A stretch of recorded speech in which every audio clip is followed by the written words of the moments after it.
We should be live right now. So, sup everyone, I'm Kahraba and this is my new show. I actually don't even have a name for it, so yeah, I still need to decide on one. My thought so far is going to be Kahraba and Co. If anyone have an idea. And no weeb, I don't know what you said. Something about weeb, something. Or Kahraba, Abra Kahraba. I don't think that will work, but yeah. Let me introduce the panel. First we have Weeb. Go ahead. Hello, or as I'm known as Blue Rhizome on YouTube, Weeb Sheriff on Twitter. Thanks for having me, Karaba. Yeah, you're welcome. What have you been playing? I have been playing Tales of Arise, and I think I'm near the end, or at least I hope I am. Yeah, and I'm enjoying it so far. It's probably not my favorite Tales game, but it's coming close, and yeah, and I have a shit on my backlog. Lost Judgment is burning a hole in my table, so I want to get on that as soon as I can. Um, and yeah, that's about it. I'm playing right now. Did you get Kana or not yet? Sorry. Did you get Kana? I don't have it. I have played a bit of it via Game Share. Did you get Kana? I think I'm gonna wait until the physical version releases. I mean, I have a lot to play in the meantime anyway, so that's more convenient for me. I kind of enjoy it. It didn't blow me away as much as I hoped it would, so I'm good with waiting for it. But I definitely want to play more of it and hopefully plat the game. When it comes to Kana, as someone that's almost now at the final boss, I think, the later half is way better than the first half. What I mean by that, Okay. first half is almost like a run-of-a-mill game, which is fantastic, but the more you get skills, the better the game becomes, the more stuff you need to do puzzle-wise. But also the more fun bosses get. And I genuinely wish that they started with the the bosses are creative, but it's like the second half is almost like it's not even the same game when it comes to the bosses. As for the quote unquote rot that you gather, I really wish they had their own distinguished personalities. Like some of them are fat or thin or tall, short, stuff like that. But they are all copy and paste of each other, which is maybe it's because of too much work or stuff like that. But other than that, I highly recommend it if you're a fan of an adventure story. If you're a fan of a game like Okami, for example, it got a little bit of Okami in it. Next week. Well, Yeah. yeah, that's a good one because Okami is definitely a great game. Yeah, I'll check. I've checked it out, but I'll get the physical version in November. And yeah. Yeah, we also have Kay, but she is. Oh, there she is. Go ahead, Kay, introduce yourself. Yeah, call me Kay. I'm playing Kina right now. It's really cute and charming so far. How far are you? I'm still kind of in the beginning. I work a lot, so it's really hard for me to game when I'm working because I'm a truck driver. So, like, I get like a couple hours to myself. So, if I haven't been driving for 14 hours, I'm I'm able to play. Yeah. Is it not better for you to go to sleep right now? Oh no, I'm actually my day's just getting started. A lot of times I Wow. drive nights. Yeah. I hope you packed on the caffeine then. No, I'm used to it. So Okay. yeah. See, Weeb, you need to be more like Kay. Get used to it. Hey, it's 2 a.m. over here, right? Excuses, little crybaby. I am old. Oh my god. Kofi, are you here? I am, guys. Sorry for being late. No, you're on time. Go ahead and introduce yourself. I don't think introduction is needed, but go ahead. No, absolutely. People know me as Kofi. Maybe Kofi the Import Gamer. Love all sorts of games. Prefer to play on PlayStation, but I own a Switch. Play on PC. Love me some JRPGs. That is life. Wow, what a mild introduction. Here, let me do one for you. This is the dude that created fucking the Trails of Cold Kill shells. He created that shit. Hello, shout out to you for joining. Always fun having you here. Thank you for having me. What you been playing? So I've been playing a lot of Tales of Arise. I typically don't play Tales games very fast. I guess I like to kind of absorb over months at a time. The last Tales game I finished was on the Vita, Tales of Innocence R, back in like January. But picking up Arise, I'm already 42 hours in. I did finish a significant milestone in the story without saying spoilers, and I love it. It's just really, really, really good. The other game I've been playing, Omar, I've been meaning to talk to you about, is this Iconoclasts. It is way better than I thought it was going to be. Like, every single boss fight is different. Yes. All the exploration is very unique. Puzzles that are really keeping you thinking, and the character writing is really good too. Like, I love the banter that kind of goes back and forth, and these characters that you encounter. I just did not. I thought this was just going to be a strictly gameplay game, and it's really good, man. Iconoclast got characters, it got heart, and Serious. it got fantastic bosses. It got a great story, not amazing, but great story. It's unique.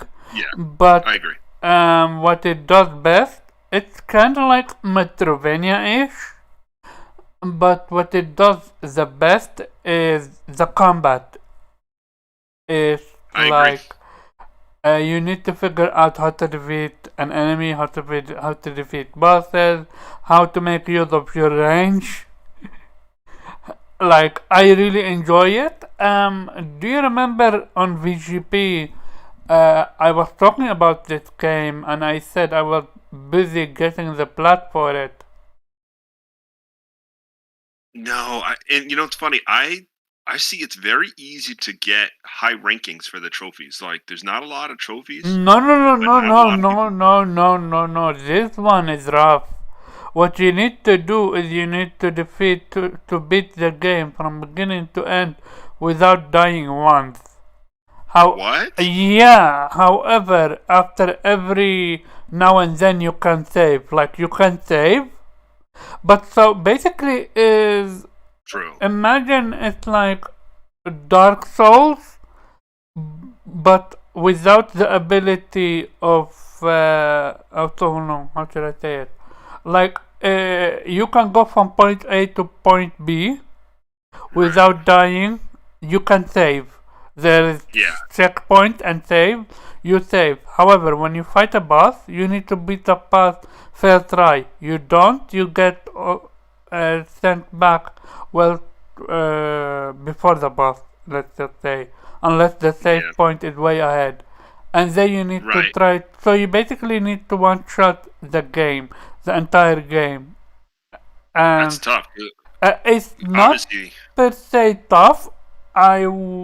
My problem is I am at the final 3 bosses, and the problem is the final 3 bosses alone got almost 3 different phases. First, Yes. you have to fight one mini boss, but after you defeat him, which, mind you need to do it without dying, you need to fight one more boss, but at three different stages. And his second stage, or maybe the first stage, is so messed up because you're on that narrow structure and you don't have any wiggle room to um, avoid attacks, so you need to know his attacks pattern, but you need also to almost anticipate his attack. So it's very, Yeah. very, very difficult to get the plot. Yeah, I believe that because of how many phases regular bosses have. I mean, I guess I'm at the section where I'm like stuck on the mountain, but I just ran into Mina, so I'm like able to.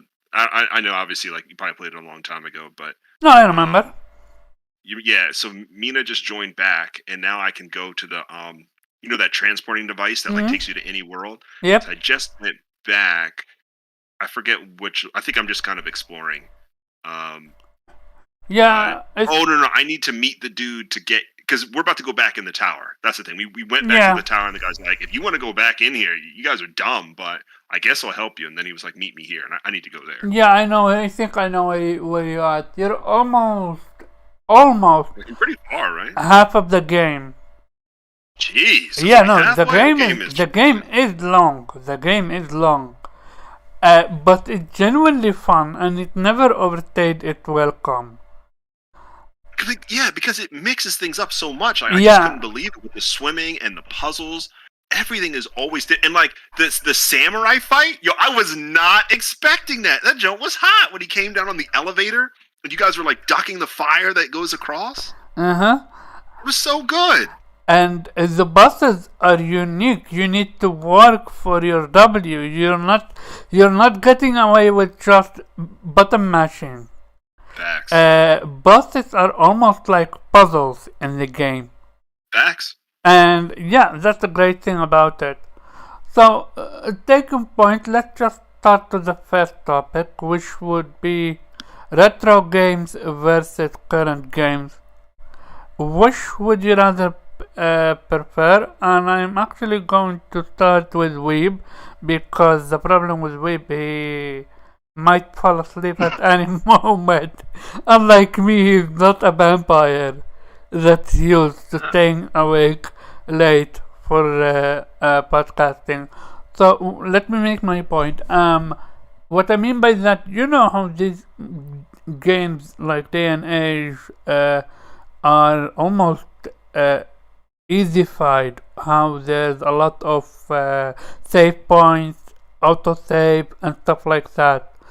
And there's also better control mechanics, but at the same time your games are coming in buggy, laggy, you need day one patches and stuff like that, and also in on CD DLC, even though they say they don't do that shit anymore, I'm pretty sure it still exists. They just do it day one patch. So do you prefer older games where you didn't have all that, but at the same time you didn't have a lot of save points and very few lives, and games didn't look that good, or what's called games did come complete? Which one do you prefer and why? Well, thanks for the vote of confidence, Karma. I'll try to stay awake.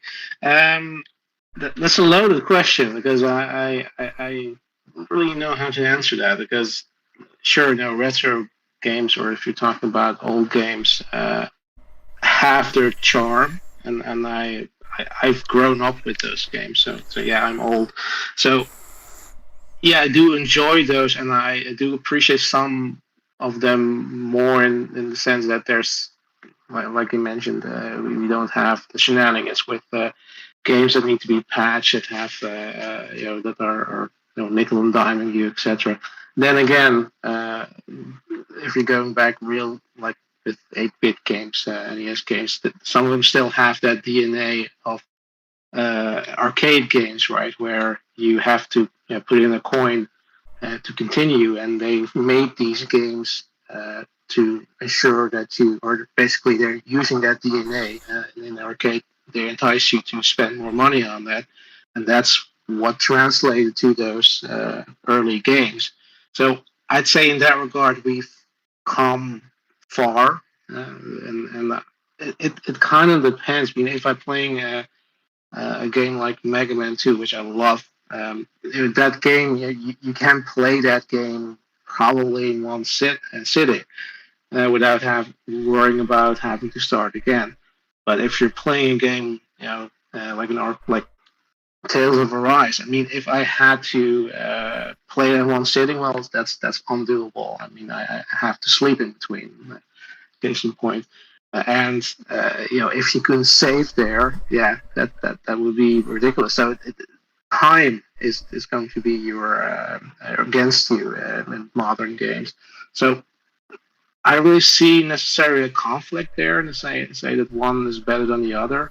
I mean, arguably my favorite game of all time is Terra Enigma. That's I guess a retro game, but there's so many great games today. So I wouldn't really say that there's one. I prefer one over the other, and there are arguments to be made for either. I mean, if you go back to pre NES era, there were games that were literally unfinished and were advertised as having, let's say, 8 levels, and they only finished 4 and made sure that the 4th one wasn't beatable, so you would never find out unless you checked the code. So you had those shenanigans as well. So I wouldn't say one is better than the other. It all depends on the game. If you had to really choose, retro or new school, which one would you go with? I mean, I mentioned my favorite games of all time. That's what we consider a retro game. So then I had to go with retro. Okay. Well, before we go to someone else, let me go ahead and introduce yourself, Innate. Okay. So, go ahead. No, I'm just making sure I'm coming in clear. Yeah, no, you're clear. Okay. Yeah, I mean, I don't know what everybody else said. I was a little late. No, we just started the first topic, but go ahead, introduce yourself. Out here in the middle of rattlesnake country in Arizona. So, no, yeah, again, my name is Innate, all platforms, under that tag. I've been gaming for 30 plus years at this point, since '89. Primarily currently PlayStation, but honestly, that's not really, I'm always on PC as well. My favorite game of all time happens to be Xenogears, which is a PS1 title. Mm-hmm. But yeah, I don't know what else you guys said though when you introduced yourselves. You know, that's that. Joy, what you have been playing?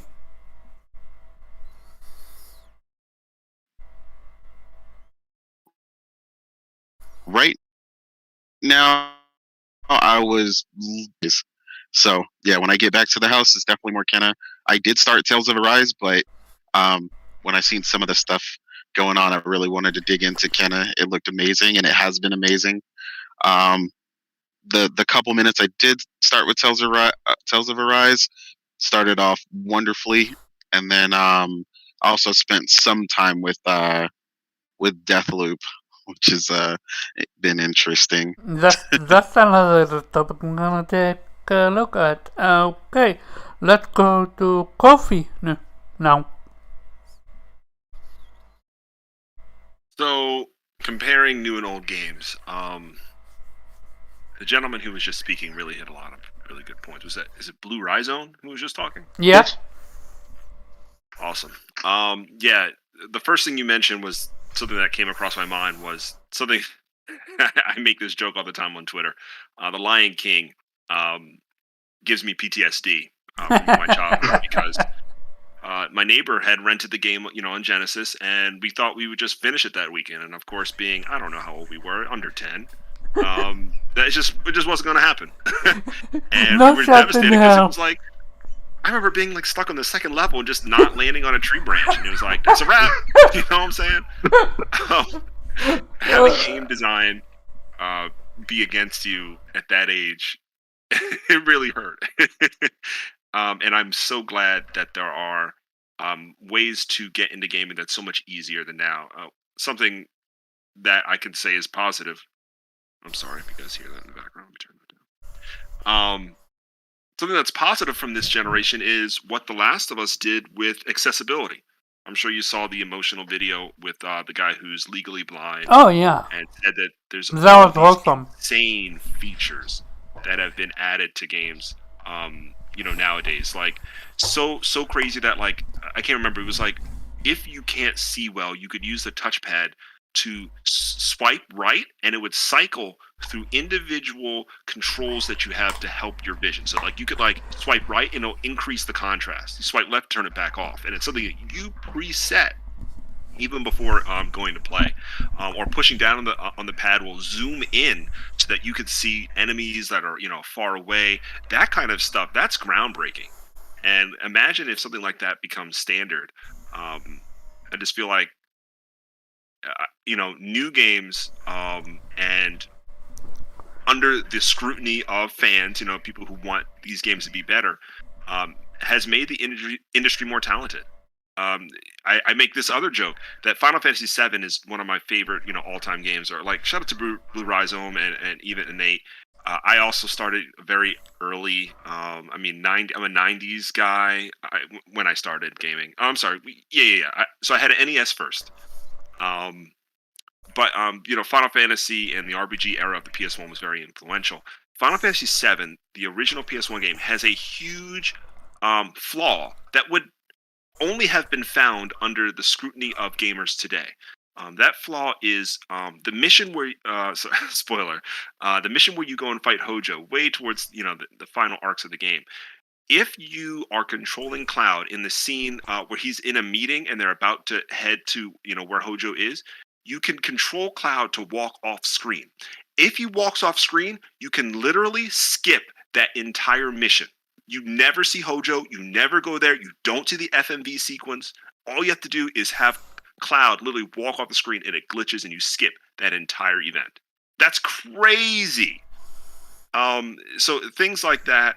I think Verizon was saying that it just we didn't have gamers digging through code.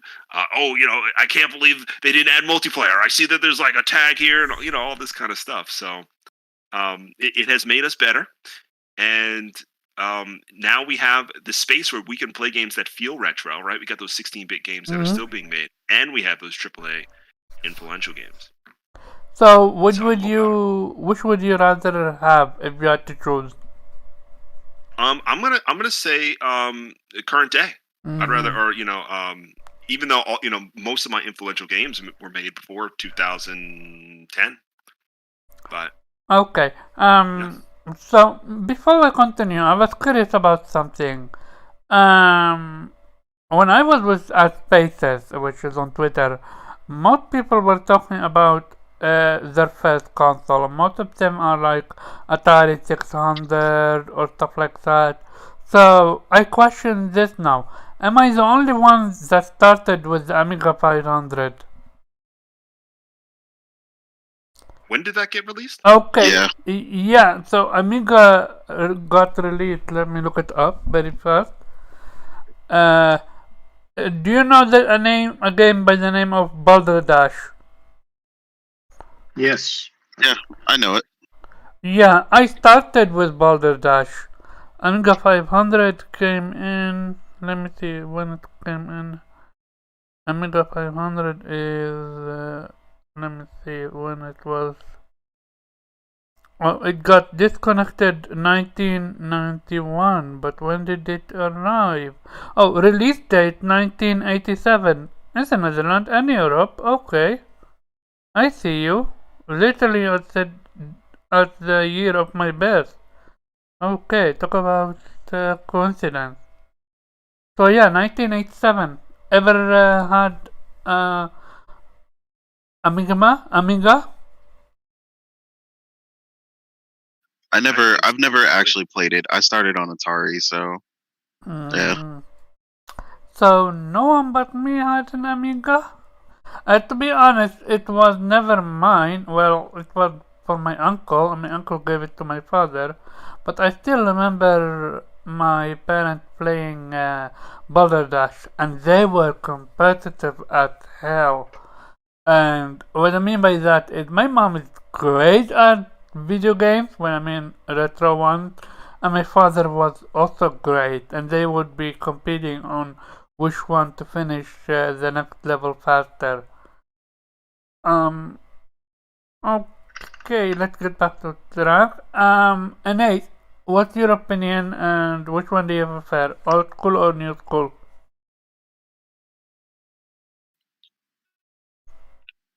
Yeah, this one's pretty straightforward for me.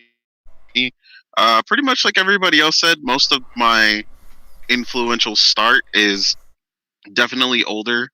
Um, with games like Xenogears, Legend of Legaia, Suikoden 2, um, stuff like that. So, I mean, those are my favorites.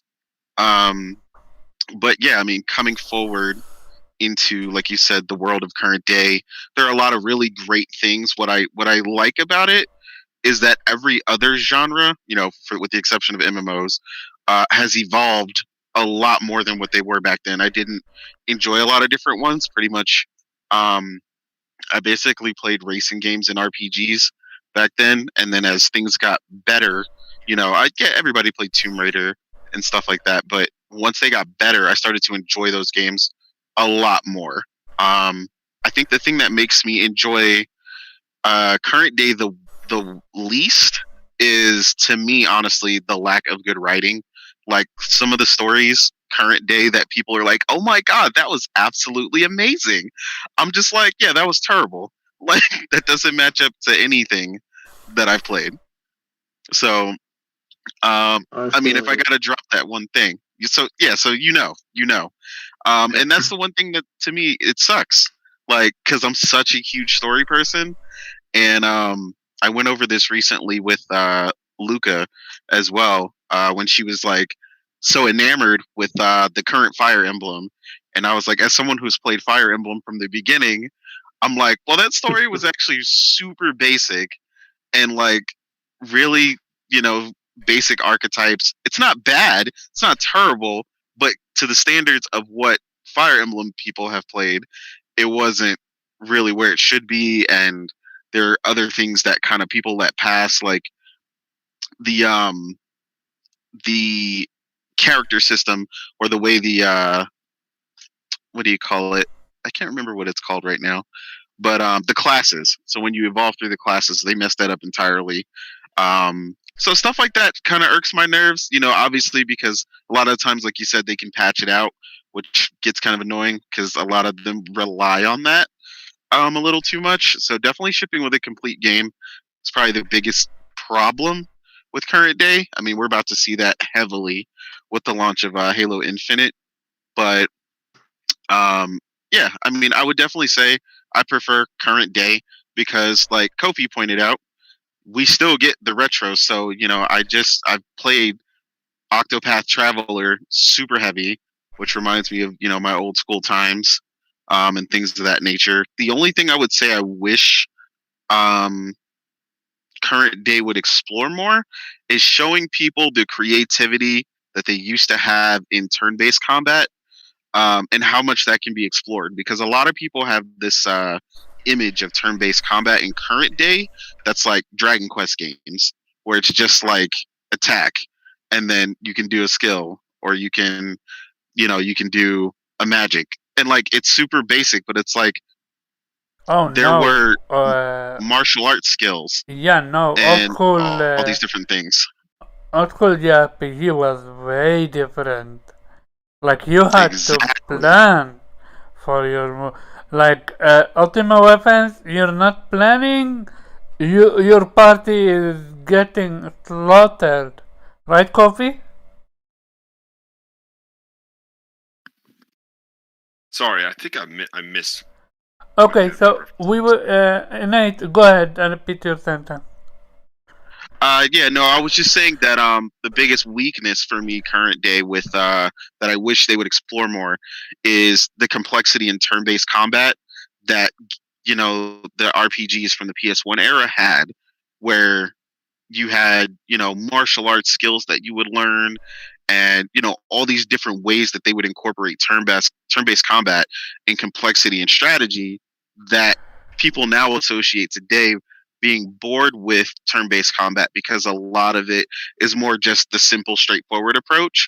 It's just got an attack and then it's just got a magic button, and they're like, oh, that's it, that's boring, I want to do combos. And it's like, that's cool, but I can understand where they're coming from current day, because a lot of games like the Xenogears and Legend of Legaia specifically, I mean, you had to, up, down, left, right, A, B, like you had to go through and master each of these arts, in a complex way in order to even get them or obtain them in those games. So I was saying, just like the complexity, I wish they would increase. You mean kind of like Final Fantasy VI Sabine? Which Final Fantasy? Final Fantasy VI. A dude by the name of Sabine or Sabin. He is like a mature artist, and in order to make use of his skill, you need to put an input, left, down, left, right, something like that, and then square. And if you don't do it right, you don't get to perform a skill. Yeah, see, something like that, because that's really the problem with a lot of it current day, where people think it's like they have a oversimplified understanding of turn-based combat, and they think that turn-based combat is like Dragon Quest, which I enjoy, don't get me wrong, but that's the simplest form of turn-based combat. I'm feeling where that's coming from now, because especially, I hate to knock them because I love the series, but I think Persona and their turn-based system is probably the biggest turnoff of the game for me personally. I just think it's too much reminding me of it's just super simple as compared to something that came out a few years earlier, Resonance of Fate, which is completely just took what you might know about JRPG combat and just flipped it on its head, right? Gave you an interesting perspective on I don't know, a unique take. Oh yeah, the one with the gun, right? Yeah, I remember that. Yeah, that was unique because it's people definitely struggled with that. Right. It was. Yeah, go ahead. No, I was just gonna say, yeah. I mean, there are a few games I'm thinking of that, I guess I make reference to that were different. Something like, it's also like 2010 era. Last Remnant. I felt like that party-based, like morale. You don't really have the granular control is different, but at the same time, that's not exactly what Nate is saying. Like Legaia, like you were saying, like you had to discover the hyper art by trying different combos. Yep, exactly.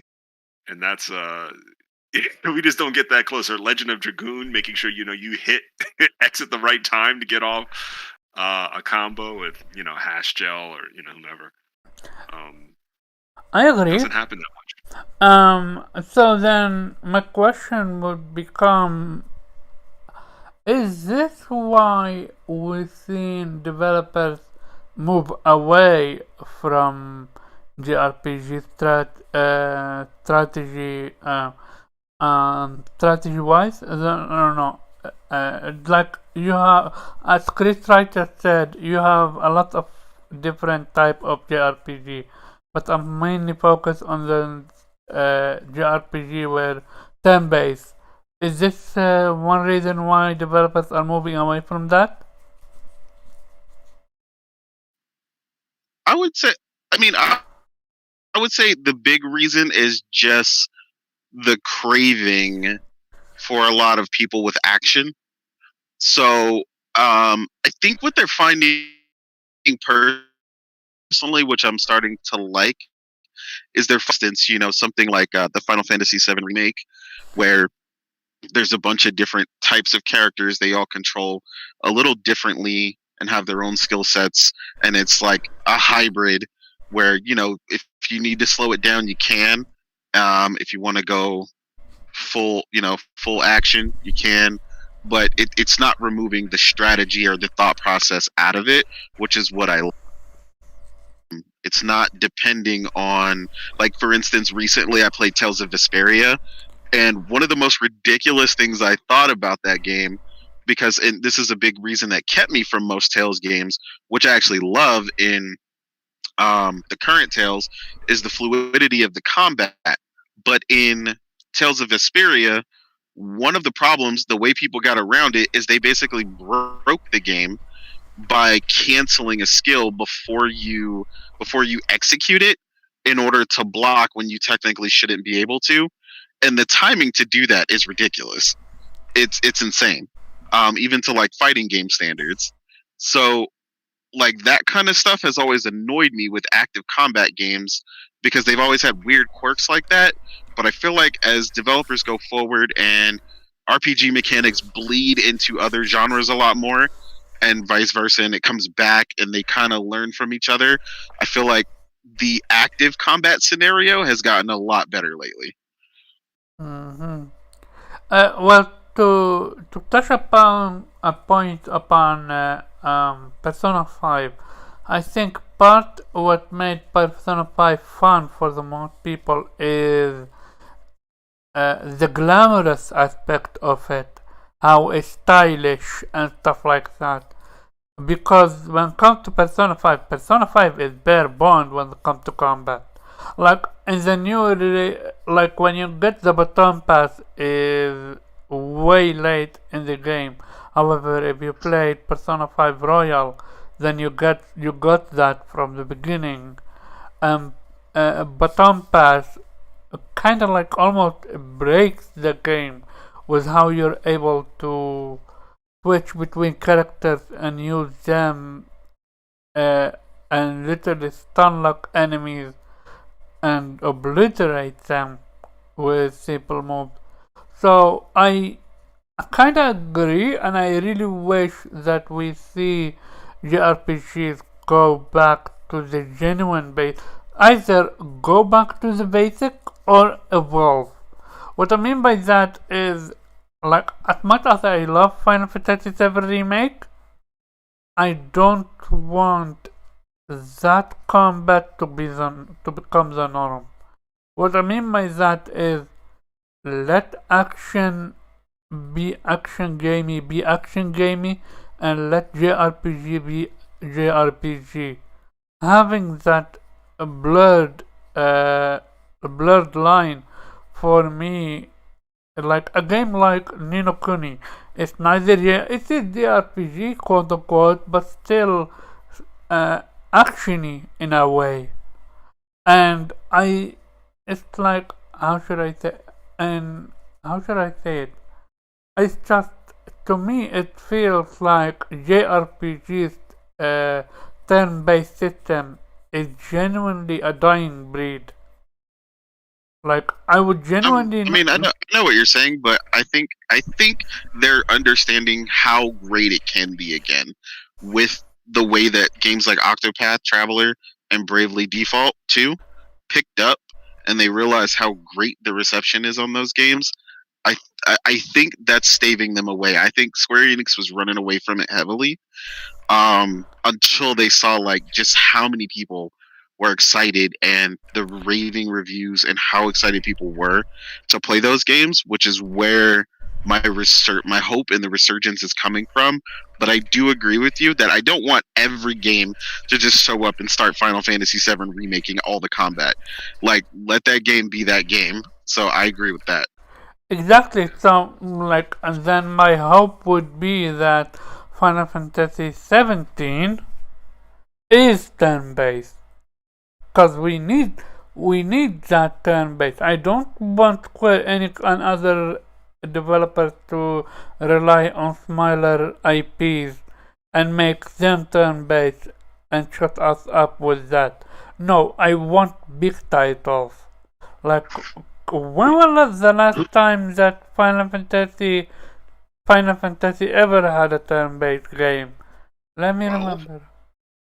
10? No, 12? 12. Yeah, not 12 was almost like it's a kind of hybrid. like, yeah, it's like a it's like 13, MMO. 13 was.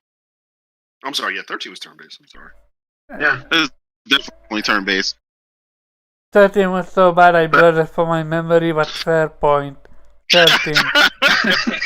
Hey, you know me. I've always believed 13 and X2, which is 10-2, is some of the worst Final Fantasy I've ever played. I have to agree. 13 is terrible. Oh, and I forgot 15. I would add 15 to the list, but mostly because 15 to me it was boy bandy, and it didn't need to. And by being boy bandy, you took away what a JRPG is, which is the unique characters, which sometimes it's an older dude that can destroy you. Other time it's a woman that you can underestimate her and she can fuck you up with magic, or other is just a pet. You think a pet, but this pet is able to put a sword in his mouth and can wreck your shit, like something like that, unique. But instead, what did we get? We got 4 emo boy band that's going around cooking and eating and doing stuff. Like, no, give me back my older Final Fantasy 13 verses. I need that. I need Final Fantasy 13 verses.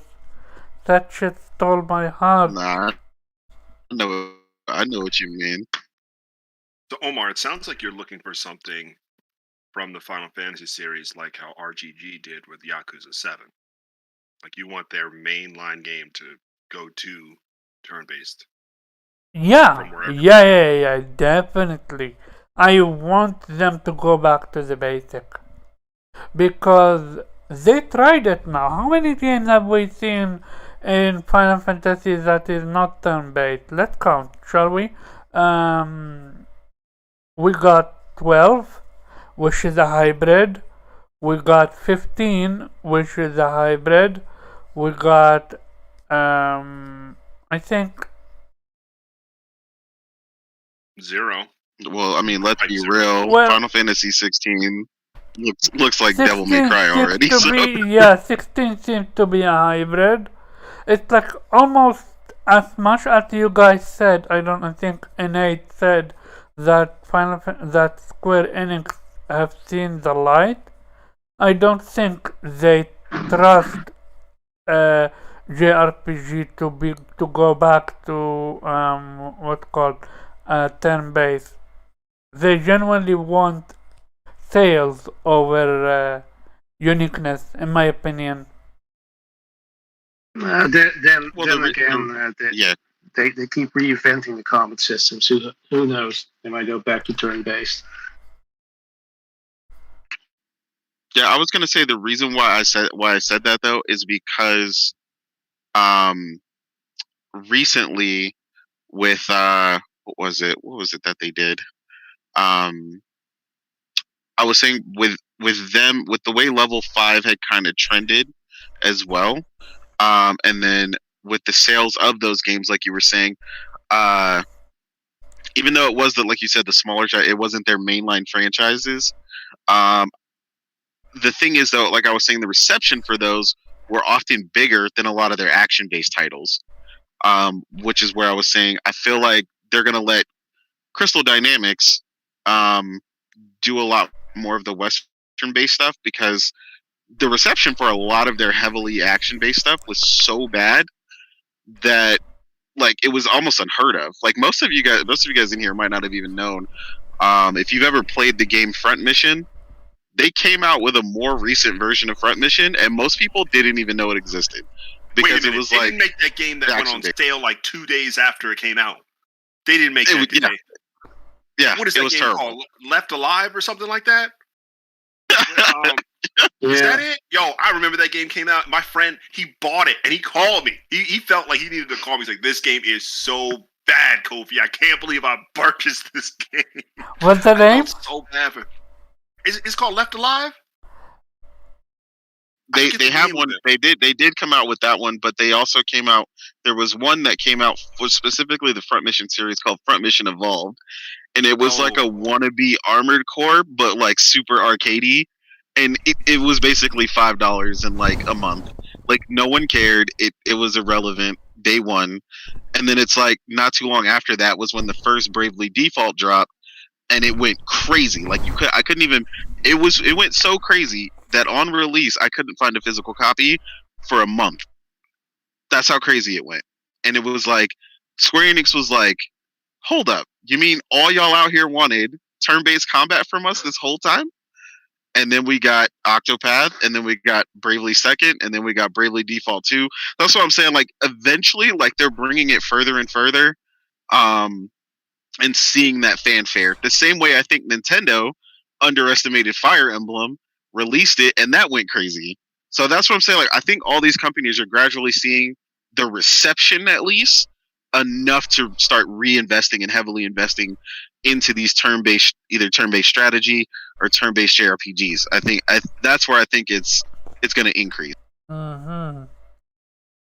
Coffee. What's your take on still going away from the turn-based? To be honest, I'm really proud of Falcom for finally embracing an opportunity to graduate their in-game engine.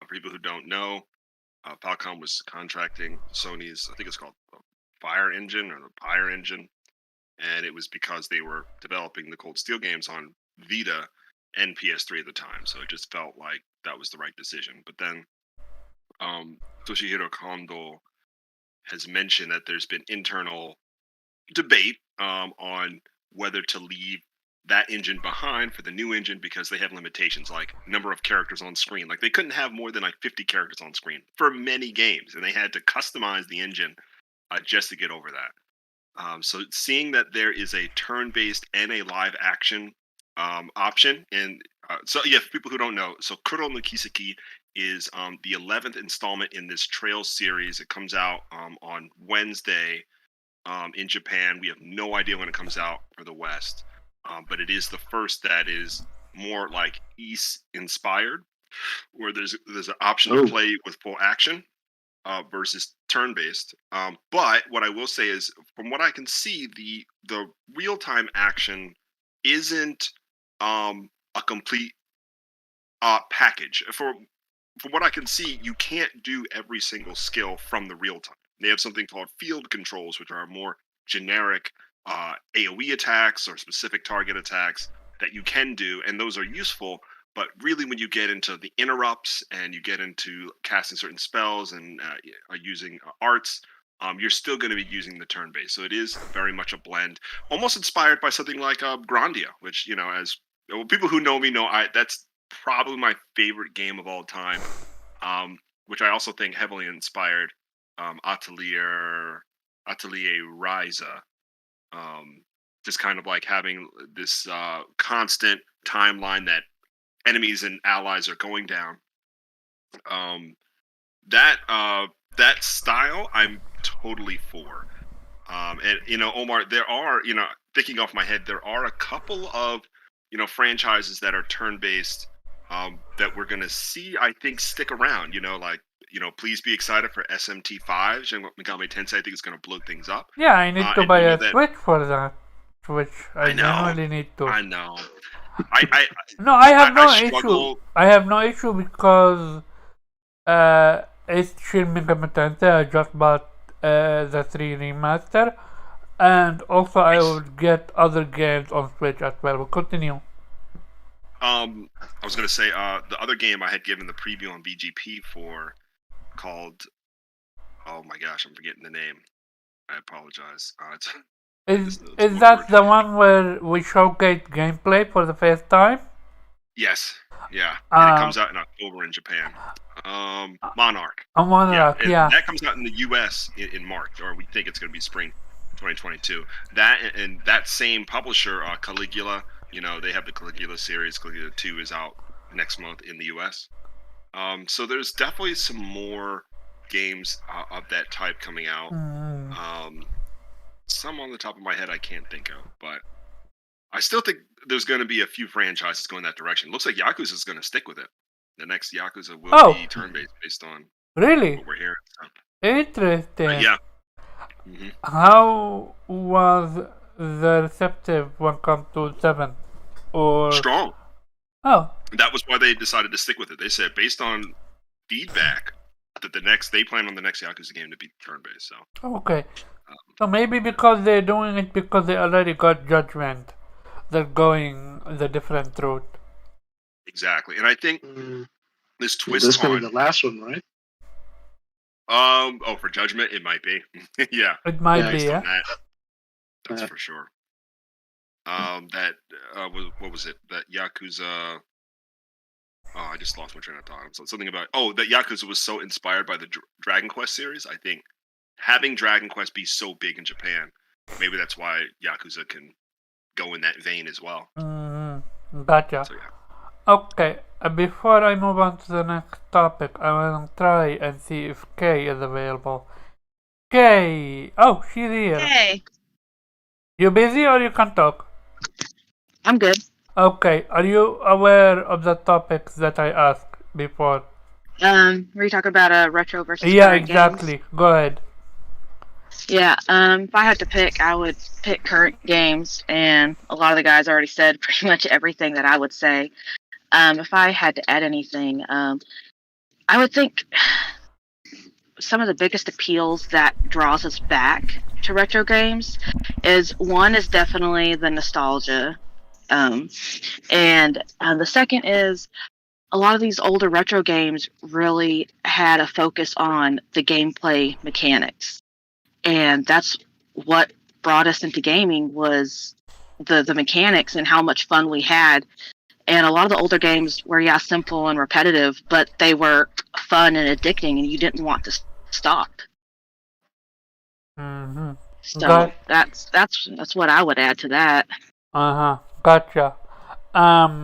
We should have had you go first, so you could have said your speech before everyone else said it, please.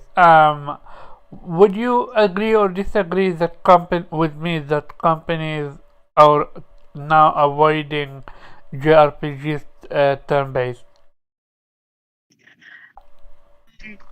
I think maybe they're trying to experiment and see if they can bring in a wider audience, maybe try to bring in more players and looking at seeing if they can make more money off of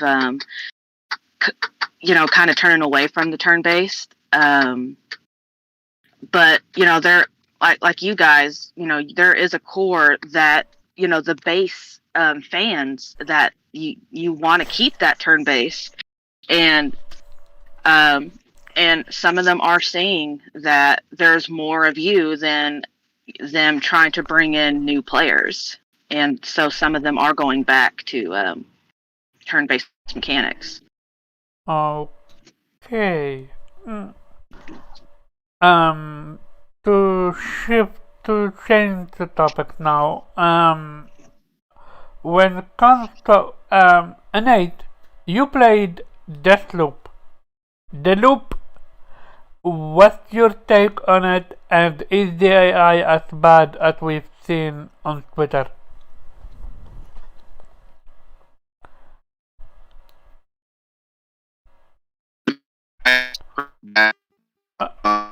Wait a second, you're echoing. Give it a minute or two. Go ahead, try again.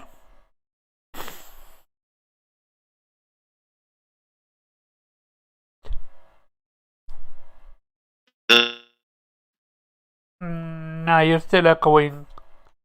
He's botting. Yeah, he's botting, he's echoing, yeah. It may be because he is on the road, he did say. he was going to try to find a safe spot. Because the thing is, he is the only one that played Deathloop, and I wanna touch upon the AI. Kofi, have you seen the clip of Deathloop AI?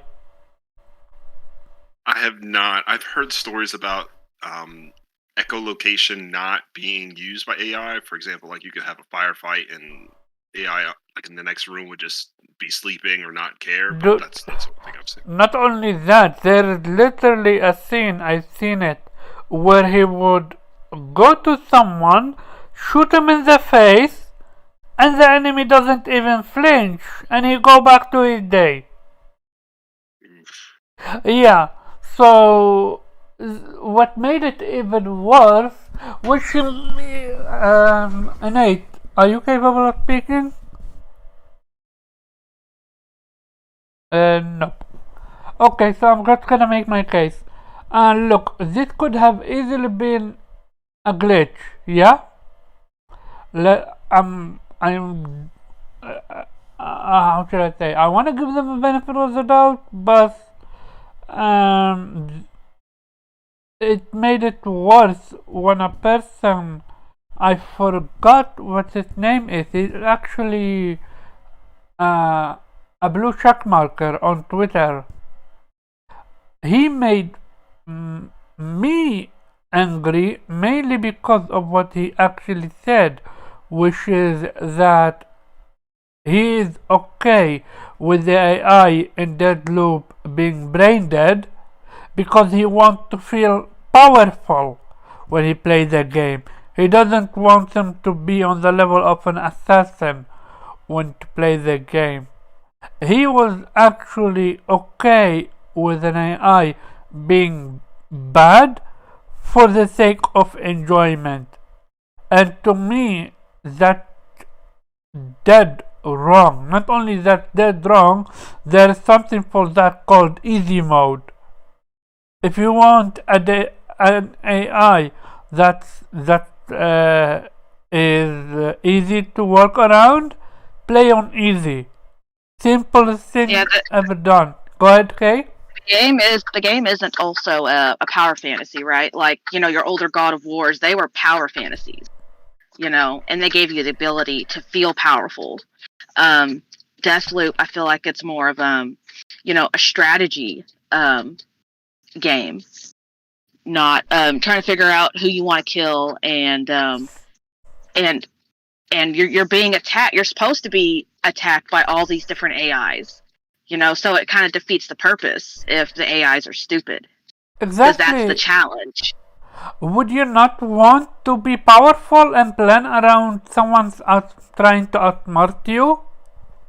Right. I mean, that's kind of like if you think about Alien Isolation, what would have been the point of having stupid aliens? Like, that was what made you, like, gave you that feeling of suspense and being, you're terrorized by an actual alien. If they were stupid, the game would be a breeze, and you wouldn't have this feel of satisfaction of getting past them. Alien, if you want a bad AI in Alien, you get Alien Colonial Marine. But if you want a fantastic AI in Alien, you get Alien Isolation, which was so amazing that people almost got spooky from playing it because the AI was too good. Which that's how you want your game to be. Right. Go ahead, Weeb. What's your opinion on that? On Deathloop? Not per se Deathloop. Frankly. Not per se Deathloop, because I'm not talking about Deathloop. I'm talking about that dude on Twitter defending the AI.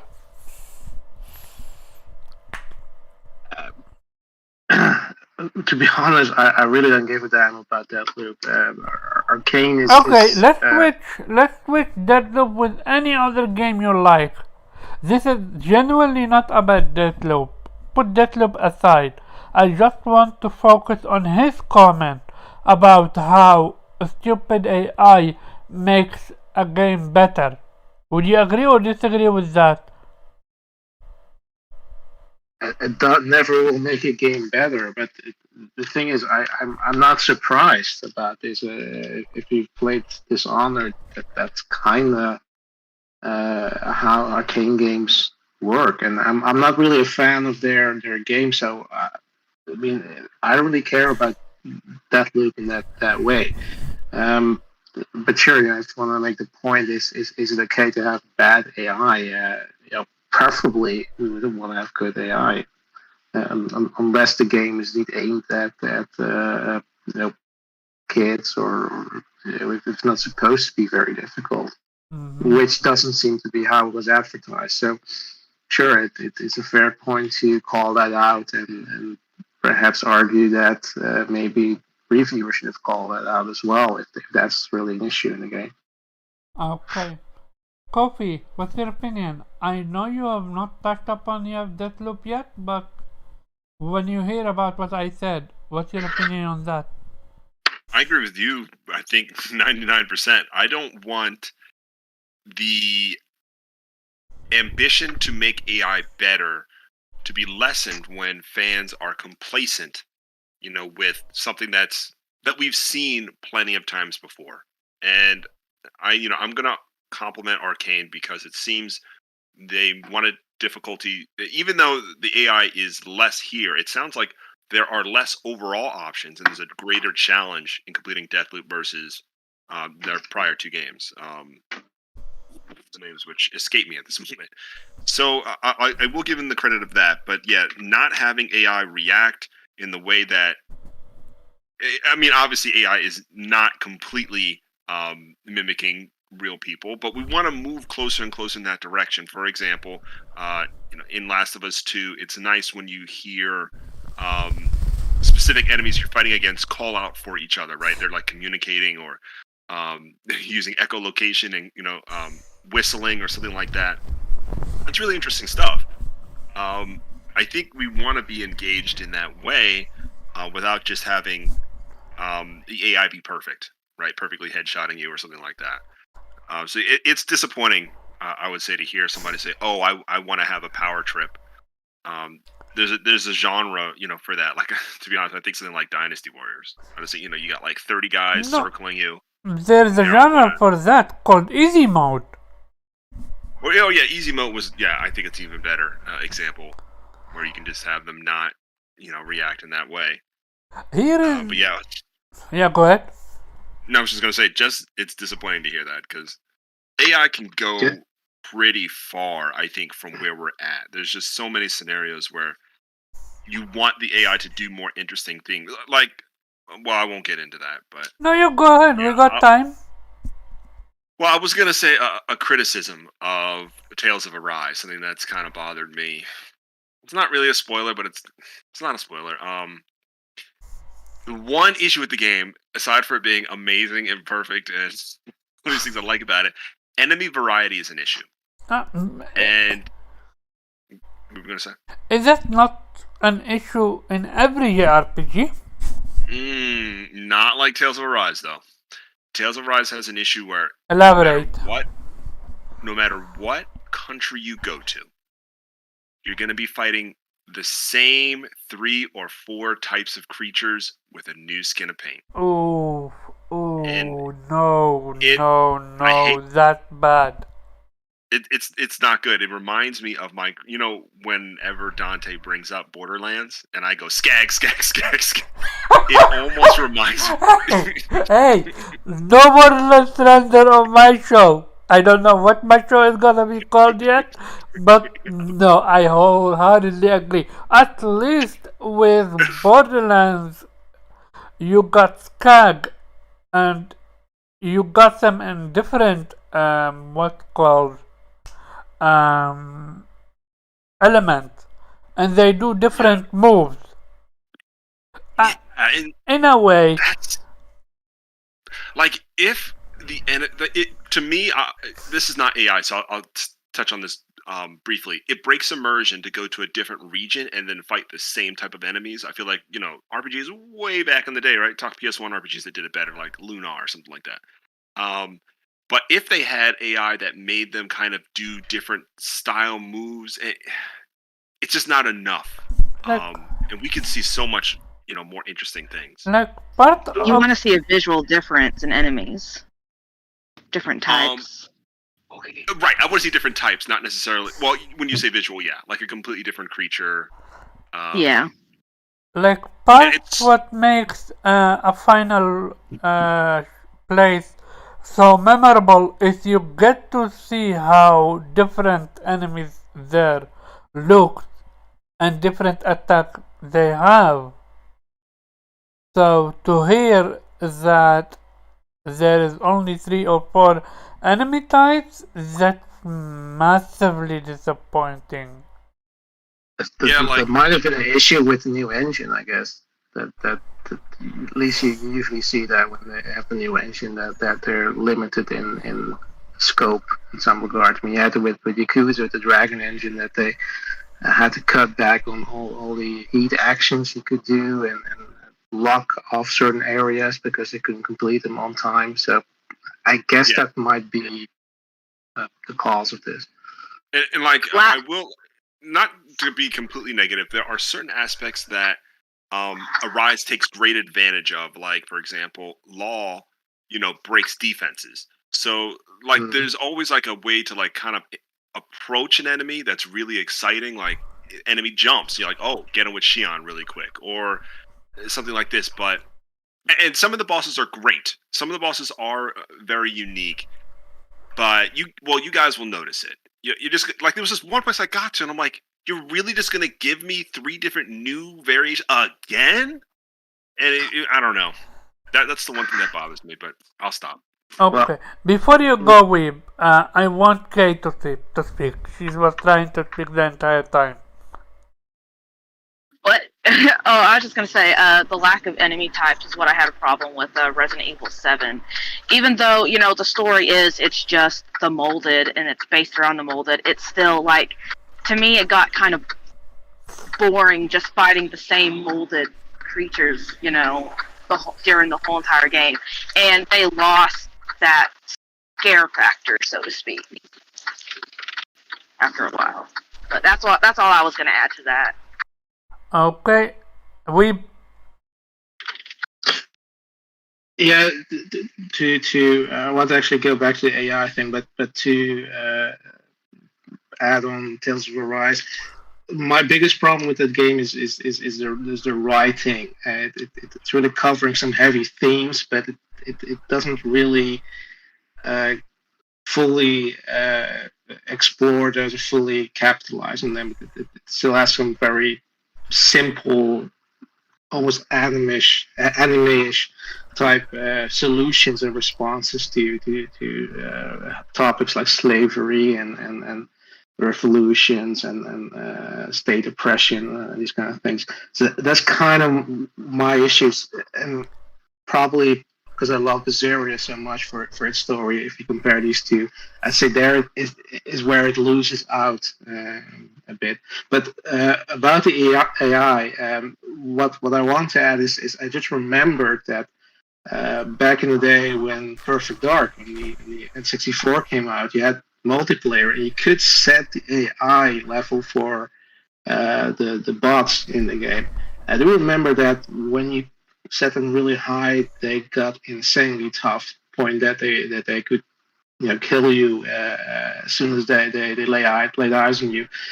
So I don't know if that compares, because it's possible that this is a very simple way of increasing difficulty by superpowering your AI opponents. But I say, don't think it's that difficult these days to make an AI that's at least somewhat competent. So an excuse maybe to say that we're not there yet, or that's it's quite rare that you see games with good AI. I think that kind of depends on the effort you put in there. At least I'd say the technology has been around for quite some time. It's just what I, when you were talking about the AI, what I remembered from Perfect Dark. So that's all I want to add. Okay, speaking of Perfect Dark, yeah, you guys know where I'm going to go with it, eh? Yeah, apparently, Quadruple A Studio needs help. Exactly.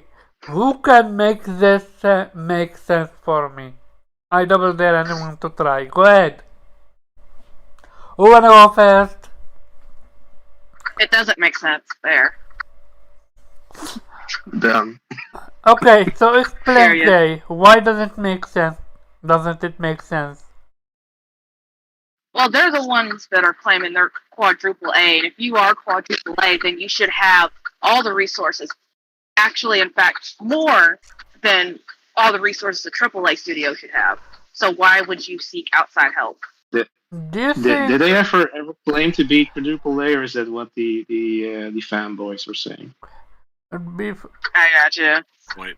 Um, That's good. Blue. Kay, do you think that both Phil Spencer and the Initiative got caught up way too much on the console war and called themselves that? I think it's possible.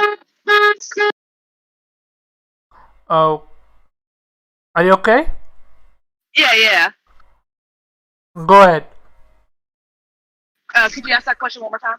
Yeah, do you think Phil Spencer and the Initiative, or just Xbox in general, when they created that quote-unquote quadruple A, got caught up way too much in console war?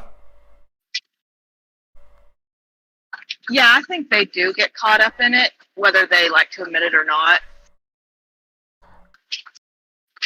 Because why else would you call yourself quadruple A? Like no one, not even Naughty Dog have called themselves that.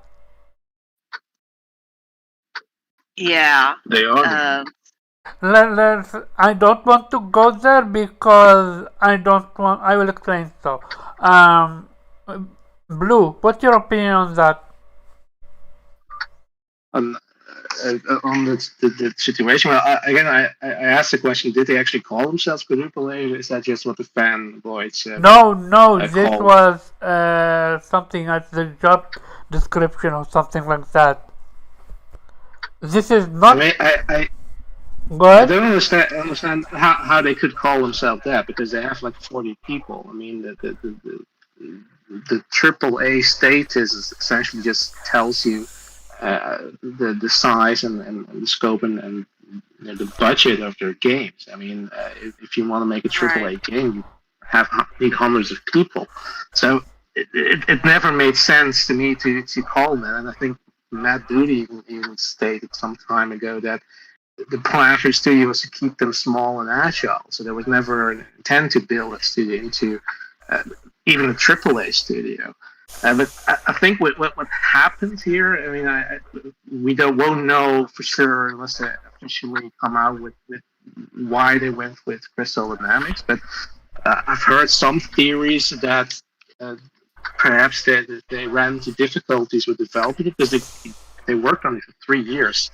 And then this is sort of the way how Phil Spencer's trying to salvage it. And I'm getting very strong Crackdown 3 vibes, because that game was shipped around to different developers as well during the troublesome development cycle. And I do hope I'm wrong, because I would love to see a good Perfect Dark game, but yeah, it's not looking good. And no offense to Crystal Dynamics, but they haven't really been good for the last decade. I don't like their Tomb Raider games, and there are diminishing returns there. And I mean, perfectly honest, I would love to see them go back to Soul Reaver franchise, but then they probably should hire Amy Hennig as a consultant at the very least. But yeah, I mean, it's quite embarrassing, I'd say, that this is how Perfect Dark ends up in my opinion. Yeah, I have a question. Yeah, go ahead. Do we know why Crystal Dynamics is coming in to help? Do we know their purpose of what are they doing? What is their what exactly is their role in this partnership? Yeah, game? so actually, shout out to Woody Gamer and shout out to Akira. Akira asked this question himself. What have Crystal Dynamic made before that is first person wise? And the answer is so far no one knows. But I got Coffee here. Maybe he can explain if he knows something. Or maybe Blue, you wanted to say something? What they've made, I don't know. I don't think they've made the Deus Ex games, right? No, that was a different company. You made the exact same mistake Woolly Gamer made. So it got to show you how much the line is blurred with Square Enix, which division is making what. Let's continue. No, I don't think that's necessarily an issue, because it's possible for developers to look at Guerrilla. I mean, they made first-person shooters and then they made Horizon. So I'm not saying that would be an issue. It's just I don't see the quality in their current games to justify having a very high expectation. It just doesn't make sense. So let me read you guys what Crystal Dynamic made. First, they made at the very end is Marvel Avenger. They made Tomb Raider. They made Rise of the Tomb Raider, which I love, and Tomb Raider I love. Shadow of the Tomb Raider, which was their worst. Oh my god, they made Tomb Raider Legend. Ew. I just had to throw up. Legacy of Kain Soul Reaver, that's a W. Tomb Raider Anniversary, that's a W. Absolutely. Underworld is okay. Tomb Raider Underworld. Lara Croft and the Guardian of Light. Let me see. The Guardian of Light, yeah. That's the top-down Tomb Raider game. They made Legacy of Kain Defiance, Lara Croft game, Gex, Enter the Gecko, Blood Omen 2, never heard of that, but okay, Soul Reaver 2, Gex, Pandemonium. Now I'm going all the way to PlayStation 1 era. Here is one, it's called, hey, found it, it's called Snowblind, and it's a first-person shooter. Let me see, Snowblind. When did it get made? Okay, it's for PlayStation 2 and Xbox and Microsoft Store 2005. So almost what? Then 20 year? I don't know. Well, less than 20 year time difference. It's like, why reach out to before I go ahead, Kofi, what's your take on it? So when I think of collaborations, between platform holders and IPs that they're trying to create, it has been there's a lot of them, right? I mean, Sony's done it with many developers. Can I stop you there for 1 second? Go ahead. Just to correct you, this is not a collaboration. A collab is someone help you, but you tell them what to do. This is a partnership. So you bet your dollar Crystal Dynamic is going to have creative input on this. That's what makes it so different. Like, imagine if, like, God of War, Santa Monica had help, outsourced help, yeah? But right. At the end of the day, Cory Barlog's vision is his vision.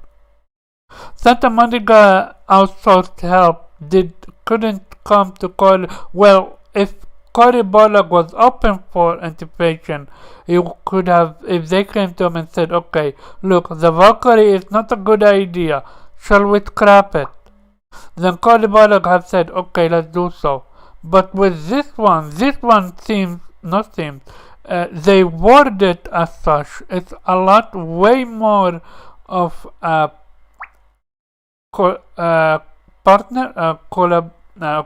partnership than a collab. What I mean by that is, from what, so I listened to David Jaffe. Shout out to David Jaffe. You know, he knows things.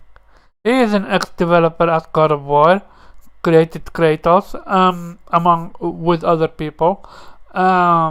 He explained how this is not normal, on multiple reasons.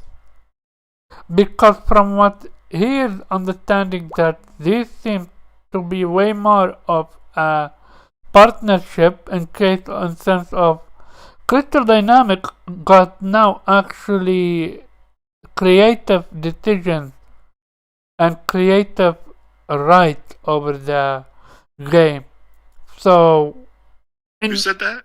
Sorry, Who mentioned that? David Jaffe. David Jaffe. Interesting. It's very fascinating. This is why this is, in my opinion, I don't think I've ever had anyone else does this, unprecedented. What makes it so unprecedented is they're getting a partnership from a totally different company, dude, not one of their own.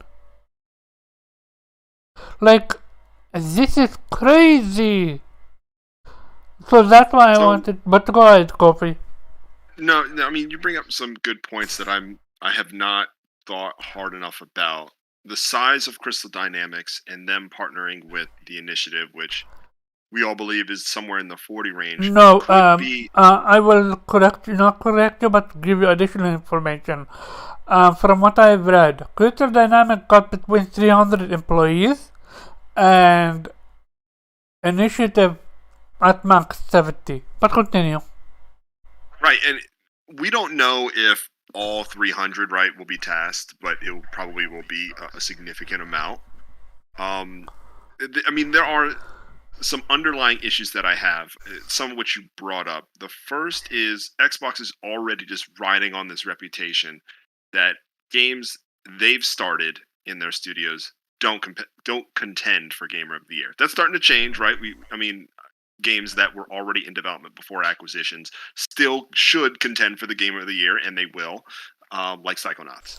And technically Deathloop, should be contending, but we know that's a completely different scenario. So that kind of stuff is starting to happen, but they still have this reputation of, why can't your games make it to the VGAs, right? Why don't we mention you guys more than Ori or Flight Simulator, things like this. So I think they're riding on that too. You're totally right. They've got a lot of resources that are internal that you would believe are more specialized in making immersive first-person shooters with a lot of, I don't know, AAA technology. Than something like Crystal Dynamics. I completely agree with that. I think a lot of it has to do with this Daryl Gallagher, right? Somebody who came from Crystal Dynamics, has all the connections there, understands how to utilize the talent there. I'm going to assume, considering he was so influential there, or the lead of it. But it's not something that I smile at particularly. I think I do think a smaller studio working with a larger studio. Okay, somebody just dropped off. A smaller studio working with a larger studio could be, like you're saying, a chance for the new partner to kind of take priority over the 70 employees, as you said. That could be pretty harmful to the original vision of what this game was supposed to be. It's hard for me to hold interest in this particular effort. I do love Perfect Dark, but I don't know if I believe in the Initiative yet. With them never have making a game, and we've seen talented rosters of developers still not have a cohesive idea at launch. It reminds me of like For example, this is kind of a far-fetched example, but football teams, right? We've seen some terrible teams get the top draft picks every single year. They never make it to the playoffs, and it's because they're not one unit or they can't be well coached. So, I'm certainly Kofi. We don't get that reference. Oh, yes, that's right. I forgot. Can you repeat that? What did you say?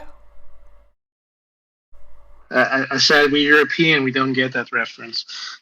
Yeah. So, I guess to make the reference a little more, every year, football teams that do the worst get the best picks for new players from college or in training. And typically that gives them a chance to be bolstered and to compete in the playoffs. But we've seen teams that get recruits, the best recruits, for decades, yet they still never compete at the highest levels. They never make it. And so I guess when I think of rosters, don't mean everything. It's cohesiveness. It's, culture. Okay. Blue, you wanna go? Should I go? But go. Yeah, just to latch on to that, I totally agree. The initiative might have some high-profile talent, and I'm not entirely sure that that's warranted. It's just the pedigree where it came from. But yeah, you can have it say an all-star team, but if they can work together, I mean, there is no point in having the most talented, creative people in the industry, assuming that they're. I'm pretty sure they're not, but in one team, because everybody wants to do their own thing. I'm not entirely sure if that really works. You need to have proper management, and probably generally you have a single creative who has a vision, and sure, you need to have talented developers, but you also don't need a bunch of egos. I'm not saying that that's a problem with the initiative, but just the idea that if you put in a lot of talent or a lot of distinguished developers from distinguished studios in a single office building doesn't mean that they magically will develop an impressive game. It's still just as could just as easily fail, or they simply still have to prove themselves. And I'm quite. I mean, like you, I do love Perfect Dark, but was also quite disappointed that they announced Perfect Dark of all games to develop. I mean, I would have loved to see them tackle a new IP, because I think that's what Microsoft definitely needs. They need to have some fresh blood in there instead of rehashing basically nostalgia. That's what they're going for. So yeah, I really hope it turns out good, but I have very low expectations. Didn't have that high initially, but now this partnership really makes me worried that this is going to be another Crackdown is I think that's the best example. Okay. Yeah. Yeah, both of you guys are way too nice on this. I'm actually gonna go up on this because can anyone explain to me how is Microsoft, $1 trillion company, is getting outbeaten by $1 billion company, that's PlayStation? What's going on? How do you have the resources, the money, and they have the connection? They clearly got Crystal Dynamics. They have their own studio on this as well. So how they just bought Bethesda? Why not pick? Yeah, go ahead. Yeah, there's a perfect expression for this. Money can't buy you taste. No, but how hard is it for Microsoft to go, hey, who create Doom? It's software. ID Software, right? Yeah. Yeah. Hey, Microsoft. Hey, ID Software. You know the guys we just bought. you gonna focus on this on Perfect Dark with the initiative. How hard is that? Like, why would you go to a freaking Crystal Dynamic that doesn't, well, I just covered it. Their last game that was FPS is almost 20 years ago, versus when you have when you have your own studio, which is now you own, which is ID Studio, that created one of the best FPS out there, which is Doom. I don't care about Doom, so I never played it. So it's like something is not adding up. Even with connection, with Kofi, you name that dude that can do that. It still doesn't make any sense. Would you agree or disagree? Say the last part again. You said the guy who's able to do what exactly? Even if I said, why not go to ID Studio? Oh yeah, and ask software, them to eat ID software and ask them to create Doom. It makes no sense for them to reaching out to Crystal Dynamic, even if that dude have connection. You said his name. I forgot his name. Oh, Gallagher. Yeah. Gallagher. So, well, I look at it like this. I'm sure Xbox probably weighed their options, and my guess is when you buy a whole group of studios that was under ZeniMax, and maybe, let's say, ZeniMax wasn't cohesive to the point of other studios like, platform holders like Nintendo and Sony, an option like Crystal Dynamics might have looked better, which I hate to say because it shouldn't be that way. But when you're inheriting all these studios all at the same time, people are probably jumping between work. They may not be as cohesive as we think they are, right? Tango and I don't know. I can't even name all these devs. So I mean, I'm going to assume they need to do it better. From what David Jaffe said, you're right. I can't quantify this now. Crystal Dynamics has creative ownership. It's completely counter to any point I was going to make on this podcast today. Because like I some of the all-time classics, right, that have come out of Xbox or PlayStation or Nintendo back in the day were collaborations, right, between devs. But yeah, it typically followed one dev's vision. The Last of Us 2 had almost 400 people, 1,400, something like that, working on it. 14 studio, but that was outsourcing. This is something totally different. And again, what makes it so?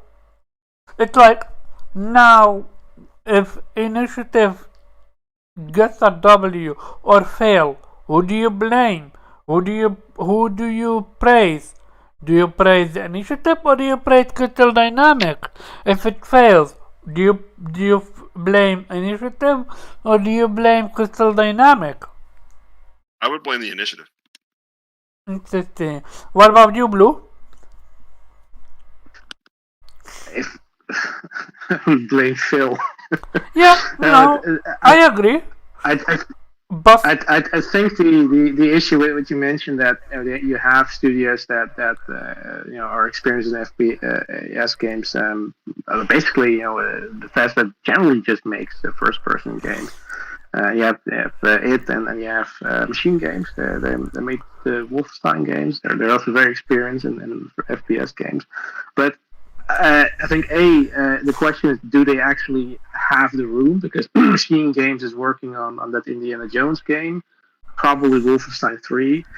Probably it is working on the next Doom. So you don't know if they actually have the capacity to do Perfect Dark. Is it also an FPS game that they can handle? Because as I remember, Perfect Dark, it was more focused on stealth than just a power fantasy. And does Microsoft have that sway? Because Bethesda or ZeniMax is sort of an independent entity, as it were, within Microsoft. So I'm not sure if Phil can just tell Todd, hey, look, make this game. He'd probably tell him, well, no, I'm going to decide how to run my. I need to cut you off for 1 second. Is he botting for you as well, or am I the only one? He is botting. Am I bot? He is. Yeah, you was botting like a motherfucker, so try again. So you missed my entire monologue. Yeah, because I was like, my thing is my laptop is a dead laptop, so I had to think a little bit like, am I the issue? My laptop is the issue, or are you the issue? Go ahead. Am I still botting? No. Okay, that's weird. What did you still catch? Or you can repeat everything. Okay. No, my point was regarding your questions. Why isn't it software or machine games? The FPS studios of Bethesda doing Perfect Dark? I'd say that I don't think it's that simple, because they could be working on their own games. Next but to let me stop you at here. While I don't like making excuses for the other side in terms of that, that's just fanboy talk. But I am genuine when I say, what is going to be more important, Perfect Dark or another Doom? For its software, another Doom. No. Its software is now part of Microsoft. Yeah, but that was my second point. Is that I'm not entirely sure that, because the deal that they made is that ZeniMax is going to be largely independent. That's bullshit. That's bullshit. If that's no, it's not bullshit. I don't think it's that easy that Phil can just tell them, okay, make Perfect Dark, stop everything you're doing, you're going to do this now. And they promised them largely that they can do whatever they want. But they can't tell them that works that way. But they can't tell them this game is going to be exclusive?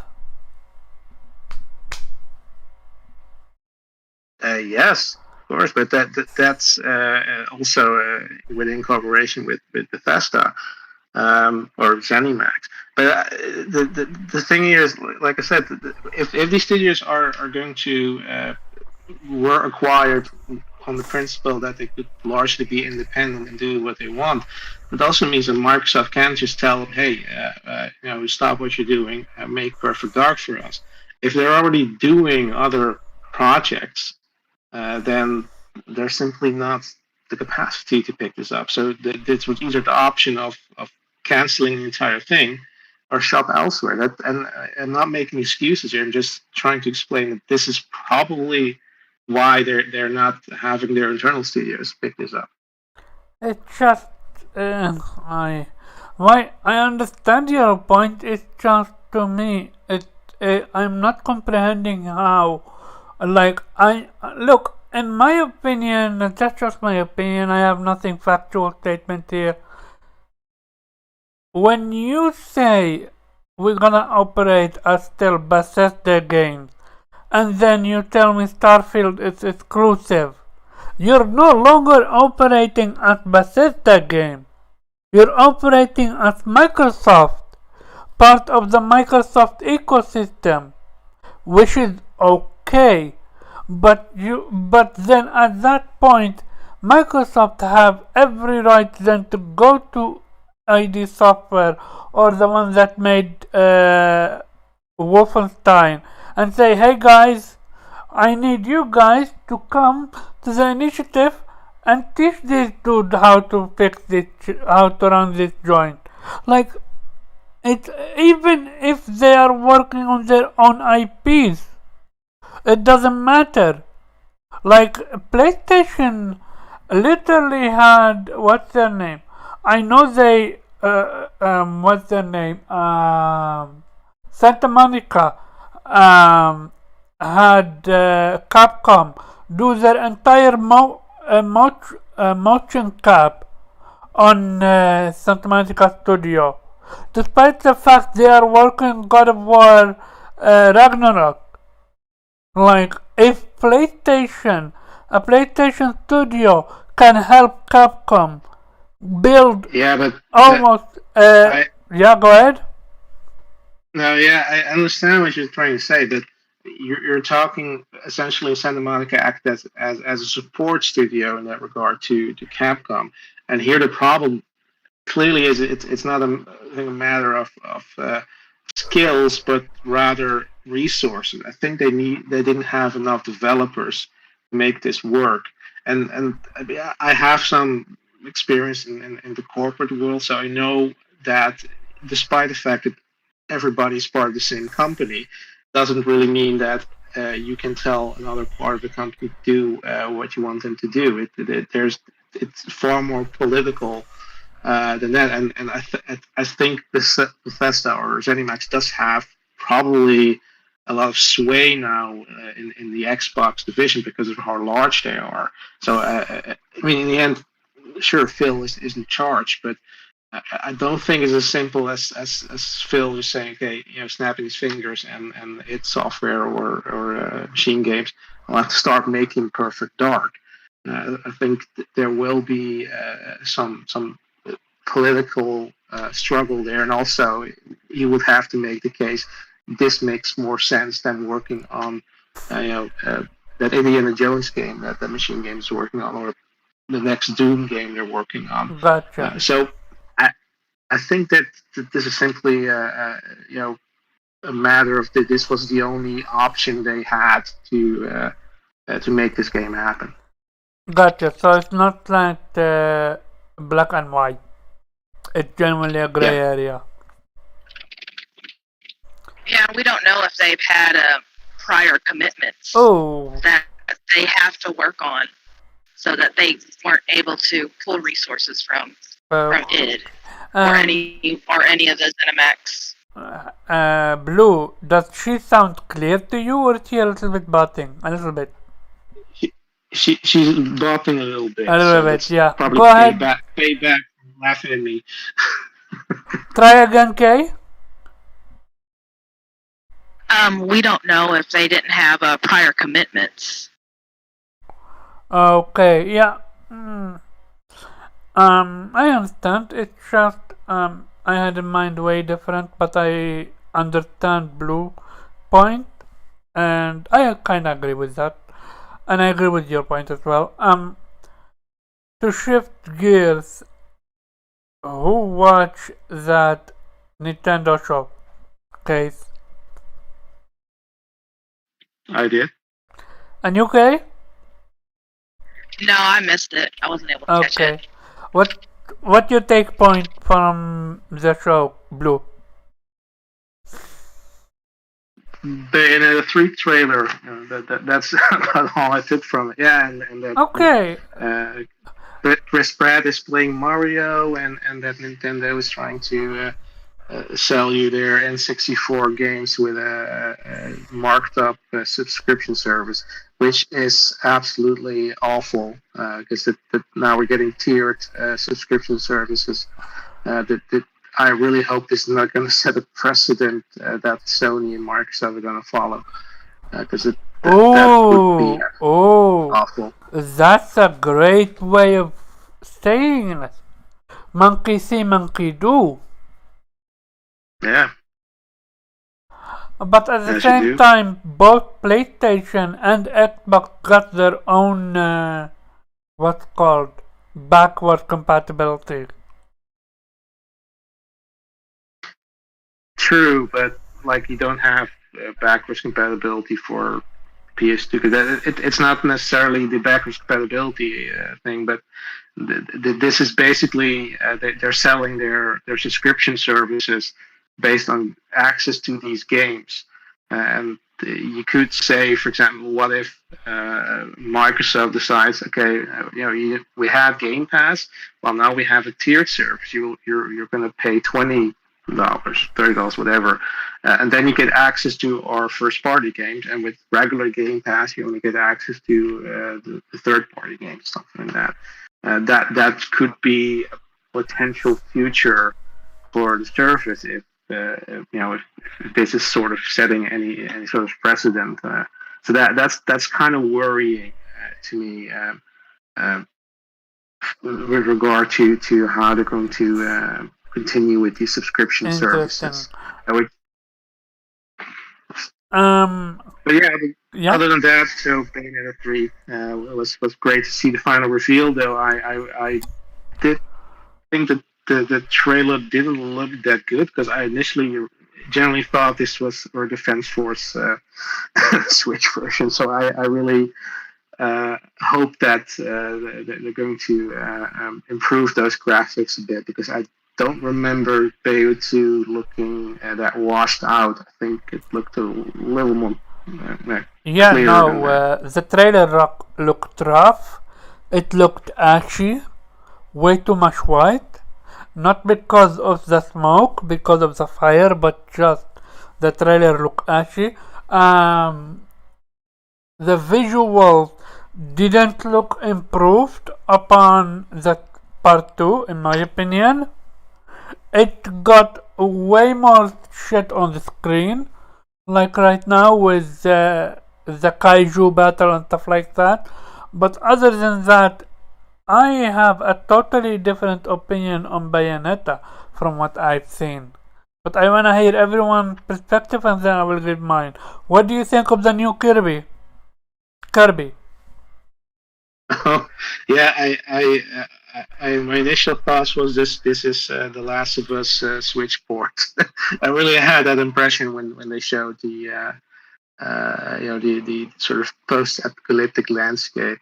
I like Kirby in general, but I'm not sure if this graphic style or this art style meshes well with Kirby. You can clearly see that it. It's not to say they're the prettiest graphics around. I would rather see the more typical colorful environments that you see with most Kirby games. So, but I don't know. I mean, I'm a Kirby fan, so I might pick it up. Mm-hmm. What about that Metroid? I already have the collector's edition pre-ordered, so nice. They don't have to show me anything anymore. I'm already in. Okay. And how about the Chocobo racing game? The what? Chocobo racing game. I completely missed that, I guess. Yeah, you gotta go look at the back. It's literally Chocobo and a racing car. Like Mario Kart. Racing? Yeah, okay. With Chocobo, yeah. Are you going to pick up Castlevania collection? It's on PlayStation as well. Is it just me, or I had the impression that there already was a Castlevania collection on PlayStation, but or am I mixing things up? There's also another game by the code of something F. I forgot its name. It's an old school game as well, and they remastered it or remake. I don't know what, but it's a dude with a sword. I think it might be Symphony of the Night. I think they released that as well not that long ago. I don't know. I'll have to see, and I have to see where I'm gonna pick it up because I do tend to prefer the Switch for Yeah, but these games are on PlayStation as well. I know. Okay. Are you a fan of Deltarune? Not particularly, no. Okay, so then you're not gonna get that. It's for free. You can download it and play and try it. On PlayStation as well. Are you interested in that card game? No. Okay. No. Then I think. And are you picking up that triangle game?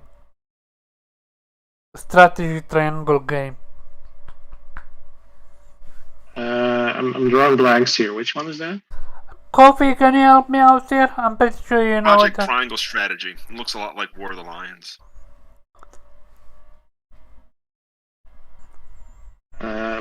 It's not on my radar, so Look it up. yeah. Maybe you're interested. Okay, thank you, Blue. Okay, what's your opinion? Oh, I don't know if you've seen it or not. Okay, Kay is busy.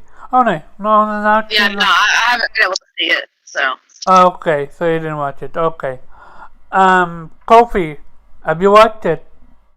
Yeah, I've seen several of the highlights. I can't say I've seen all of it, but I've seen enough to share some thoughts. Go ahead. It's so funny. I don't really like this is me nitpicking at my experience on Switch. I honestly don't like holding the regular Switch. I'm really considering still getting that smaller one to everybody's disgust. I told you, you do that, you get Joy-Con drift. It's screwed. I know, but so hey, I have to buy the third party Joy-Con expansion or something because I'm just not happy. Okay. There's other solutions, but like everybody else, I feel like their online is lacking. I don't like the performance issues that they have with certain games, and they now rely on these cloud versions of games like for Fantasy Star or for Guardians of the Galaxy. Not happy about that. The software that they announced, I like a lot of the things that was announced. My favorite Nintendo character is Kirby, and I always say this: Kirby Superstar back on the SNES was my first couch co-op game that I really got into, and it's still today one of my most influential games. So when I see him finally get this 3D game that apparently was canceled back from the N64 era, I'm hype. I mean, I don't know if it's something I'm going to be purchasing day one, so I guess that does count as a negative because I'm just so polarized, or not really for gaming on Switch. But it is great to see him get the attention that he deserves. Shout out to Kirby, shout out to Sakurai. Even though I don't even know if he's making this since he's a Smash Brothers guy now. Sakurai is the owner of Kirby? Oh yeah, so you can let me rant a little bit. Go ahead. The lifeblood of Super Smash Brothers is from Kirby Superstar. You can see it. If you ever play Kirby Superstar and this is the most obvious mechanic. Blocking literally is the same in Smash Brothers as it was on the Super Nintendo with Kirby. If you held the triggers on the Super Nintendo controller, he would have this defense bubble that would come up. And that bled into there. And that's why Kirby always has these prominent roles. You remember in Smash Brothers Brawl when Kirby was the only one who survived the emissary attack with those shadows? It's because that's Sakurai's baby. That's like Miyamoto's Mario. Sakurai is Kirby. Gotcha. So for me, yeah, if you had to tell me to choose one character, it's Kirby all day, man. Dude just transformed into everything, right? He's transformed into Snake, into Yo-Yo Man, and okay. So I love all that stuff. Project Triangle Strategy looks enormously amazing. Cannot wait for this game. And it's weird because I feel like it's coming out on PC. If we see Bravely Default now on PC, we see Monster Hunter Rise now on PC, it's gonna come to PC and I won't have to play it on Switch. But still, the fact that it's coming there, I am jealous. I love that Square Enix is doubling down on this genre.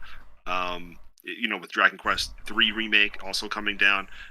Shout out to them. That looks really exciting. And then the third thing. So yeah, there's Kirby. Oh yeah, Bayonetta. I think Bayonetta looks pretty good. Now I'll be honest, I'm not super into Bayonetta. I don't dislike it. I just haven't really played the games. You never played the first one? I didn't. I played a little bit on 360. I had rented it for PS3, and I remember it just not performing. Because you remember Bayonetta 1 on PS3 was just I heard. That good. I heard. Not that good. But I own the Vanquish and Bayonetta, anniversary edition, whatever, 15th anniversary edition, still book, all that. But I've only played the Vanquish. I haven't gone to Bayonetta yet. So I do own it. I will play it. But it's not a big deal to me. But I look at it, I go, I hate to say it, this is what Switch fans want. And, I mean, obviously the performance wasn't perfect. It doesn't look something like Project Eve, which is obviously going to be more on my radar than that. because it's available on in my ecosystem. But it's still. I'm not going to hate on it. I thought it looked pretty good, to be honest with you. I didn't really go like, oh, this looks dated. It just reminds me of something like Astral Chain. Which, now, I don't know what beta is going to run at. To me, it looked like it was running at 60 frames per second, maybe. Astral Chain is not. I'm pretty sure Astral Chain is 30. This game was tanking like a mofo in that trailer. Like that FPS drop. It was significant to the point where I was able to notice it. Like that shit was running at 10 FPS at one point.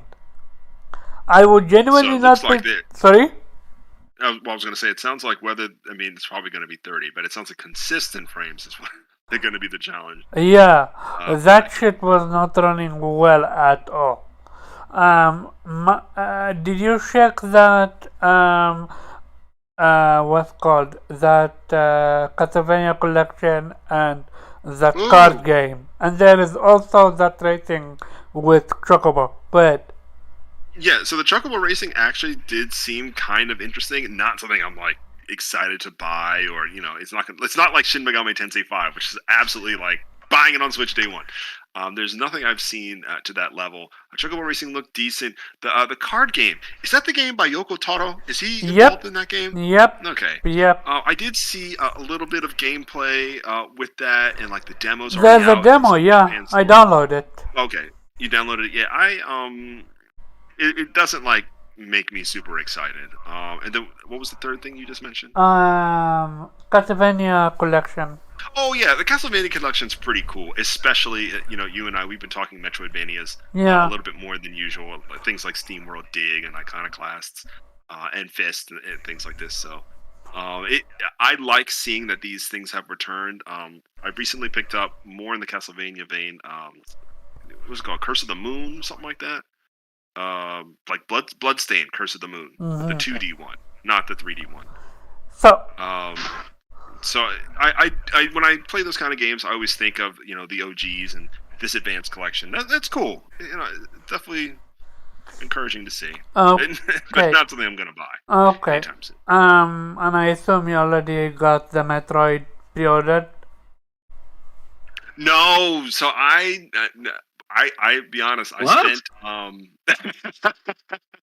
I spent a pretty penny on SMT5. I got like the premier collector's edition. Oh, with the bag and stuff like that. Yeah, with the backpack. That shit was 300 or something.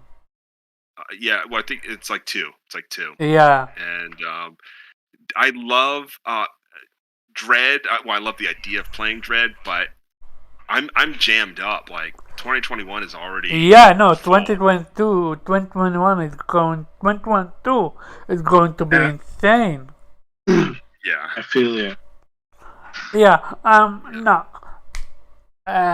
I'm not gonna make the Switch fans happy with what I'm about to say, but let's go.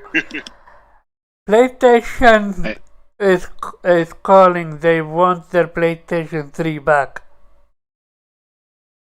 What? PlayStation called. They want their PlayStation 3 back. Like that PlayStation 3 graphic. I'm sorry. I've seen better games looking on PlayStation 3 versus what I've seen with Kirby. Even Bayonetta, I've seen better looking games on PlayStation 3 than... I was wondering where you're going with this. Like, I understand that scope with the, with the behemoths and stuff like that. I'm pretty sure that can't be done on PlayStation 3, but don't quote me for it. I have absolutely no idea. However, and here is what I am going to not nitpick, but call out the hypocrisy.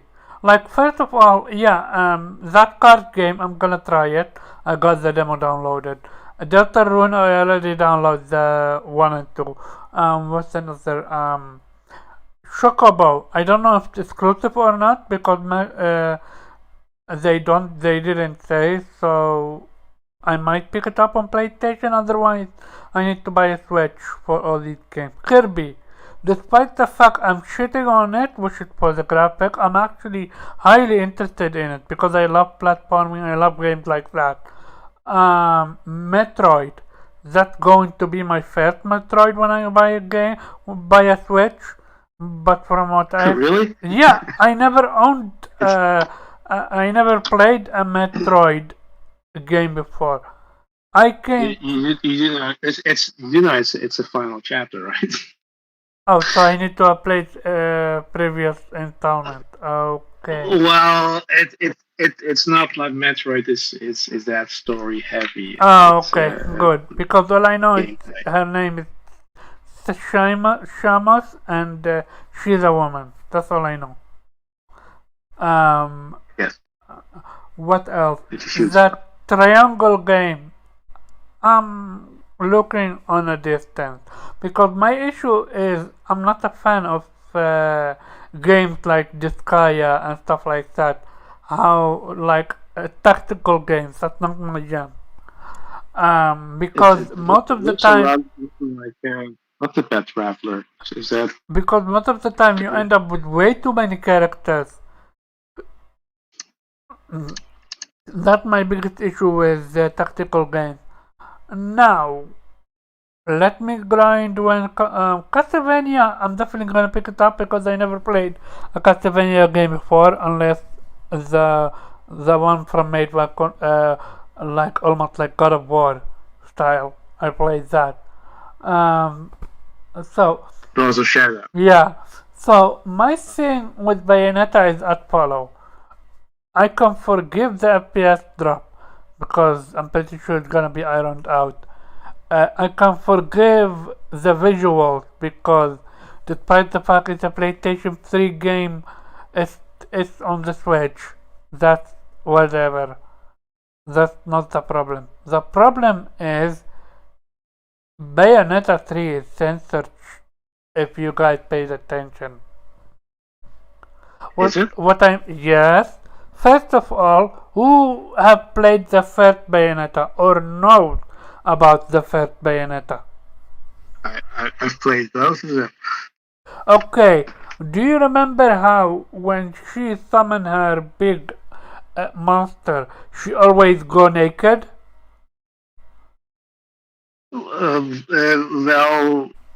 basically her clothes were actually her hair. Yeah, her hair is her clothes, yeah.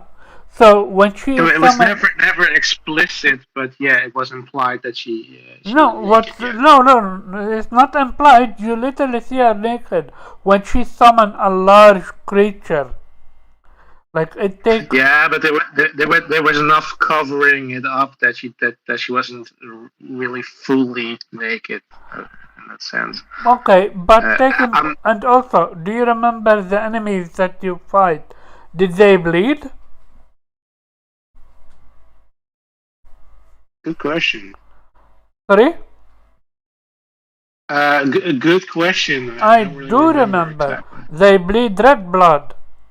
Now, let's go to Bayonetta 3, shall we? And actually check 2. 2 had red blood and 2 had sexuality in it and also have nudity. Now, we get to 3. She's not naked anymore. She's not I don't know about if she's still acting sexually, but because we have not seen that, but that could have been just a trailer. I think we're probably running a bit too fast with this because they revealed this on Nintendo Direct, which that's why I said I'm not gonna judge it on that. I can't imagine this game censoring itself. No, it is censored. Let me explain why. The blood is no longer red; it's green now. Despite the fact they're fighting, this could be an enemy type, but I highly doubt it because I remember literally fighting demons and angels, and they still bled red in part 1. And even part 2 had that. So I'm just comparing part 3 to part 1 and 2. And you're free to do that same thing. Look it up. You can see exactly what I mean. I will look up the screenshot and I'll show it to you on Twitter tomorrow, because I'm pretty sure you need to sleep right now. But my thing is, if you know me, I am not a person that enjoys fan service whatsoever. In fact, I hate fan service. In video games, anime, you name it, I hate it. I'm not a fan of it. However, when you wanna boycott PlayStation, when you wanna criticize PlayStation for censorship, Kofi, how many times have we had, not you and me, but just in general, the talk about PlayStation and censorship? Yeah, it's happened quite a bit, and I've seen arguments go both ways. Yeah. But so I am mind-boggled how Bayonetta just censored itself, and their fanbase are okay with it. Oh, so I missed this. You're saying Bayo 2 or Bayo 3 was censored? No, so Bayonetta 1 had full blood and had nudity. Not full nudity, but it had enough nudity. Bayonetta 2 had the same. Bayonetta 3, they replaced red blood with green blood or blue blood, I forgot, and they almost removed her nudity. So they clearly censoring the game. Yet you don't see any outcry or outrage about it. Interesting. And it's not because maybe it's a feature we haven't seen, because isn't it like her hair, like, I don't know how much power she has? No, hair, no, like, I less of mean, her body or something? I mean, you're literally seeing her summon a freaking dragon. If a dragon doesn't cost her all her hair, that I don't know what does. I'm gonna show you with screenshots later and videos how the difference between 1, 2, and 3. And look, I have no issue with with fan service in sense of I don't care about it, but I care about being consistent.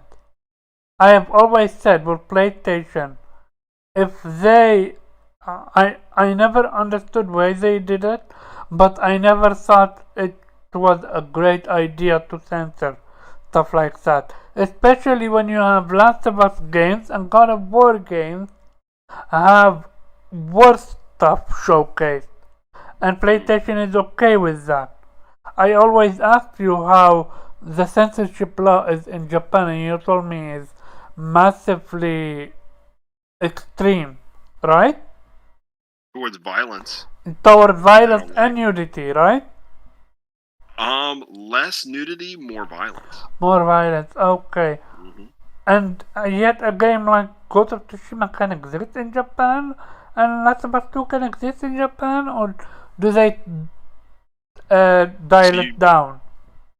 Well, you bring up a really good point. Like, it seems uneven, but at certain times, body mutilation, like really, like over the top, more than Tsushima, even though Tsushima has like beheadings.